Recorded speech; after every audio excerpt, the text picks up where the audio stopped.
அண்மை செய்தி முரசொலி அலுவலகம் பஞ்சமி நிலத்தில் அமைந்துள்ளதாக பட்டியலினத்தவர் ஆணையம் அனுப்பிய நோட்டீஸை எதிர்த்த வழக்கில் நாளை மறுதினம் உயர்நீதிமன்றம் தீர்ப்பு வழங்கவுள்ளது.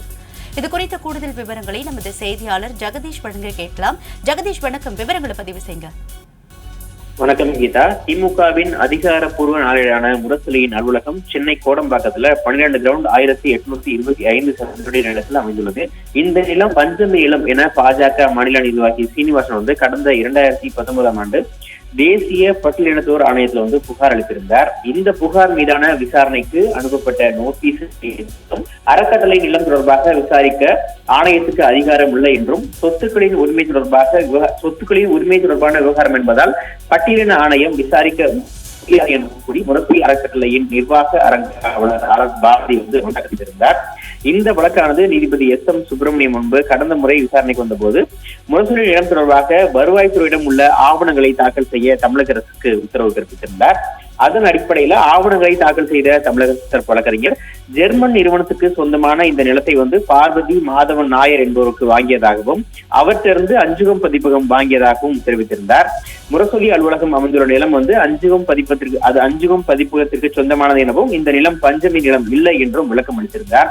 இந்த நிலையில இந்த வழக்கு இன்று மீண்டும் விசாரணைக்கு வந்தபோது முரசொலி அறக்கட்டளை தரப்புல ஆஜரான மூத்த வழக்கறிஞரும் MP-யுமான P. வில்சன் அவர்கள் பஞ்சமி நிலம் அல்ல என அரசு அறிக்கை அளித்ததால் புகாரை முடிக்க முடிவெடுத்துள்ளதாக ஆணையம் கூறியதாகவும், ஆனால் இன்னும் புகாரை முடிக்கவில்லை எனவும் புகார் நிலுவையில் தான் உள்ளதாகவும் குறிப்பிட்டார்.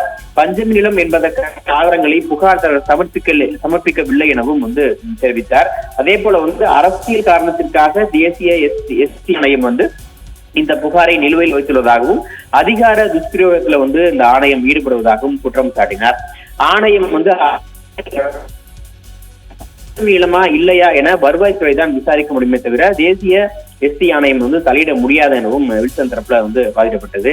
தேசிய பட்டியலினத்தவர் ஆணையம் தரப்புல ஆஜரான கூடுதல் சொலிசிட்டர் ஜெனரல் ARL சுந்தரேசன் பட்டா மற்றும் விற்பனை பத்திரம் ஆகியவை உரிமையாளரை முடிவு செய்வதற்கான இறுதியான ஆதாரம் அல்ல எனவும் ஆணையத்தின் விசாரணைக்கு தடை விதிக்க கூடாது எனவும் வாதிட்டார். அதே போல புகார்தாரர் சீனிவாசன் தரப்புல மூத்த வழக்கறிஞர் S. ரவி ஆஜராகி வழக்கு நிலுவையில் இருந்த போது பட்டா வழங்கப்பட்டதாகவும் அதனால் ஆணையம் விசாரணை செய்வது சரியானதுதான் எனவும் வாதிட்டார்.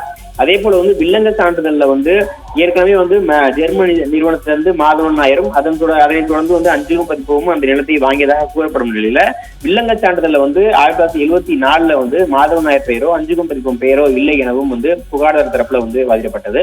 அனைத்து தரப்பு வாதங்களும் நிறைவடைந்த நிலையில இந்த வழக்கில் நாளை மறுநாள் தீர்ப்பளிப்பதாக நீதிபதி S.M. சுப்பிரமணியம் தெரிவித்துள்ளார். கீதா, நன்றி ஜெகதீஷ்.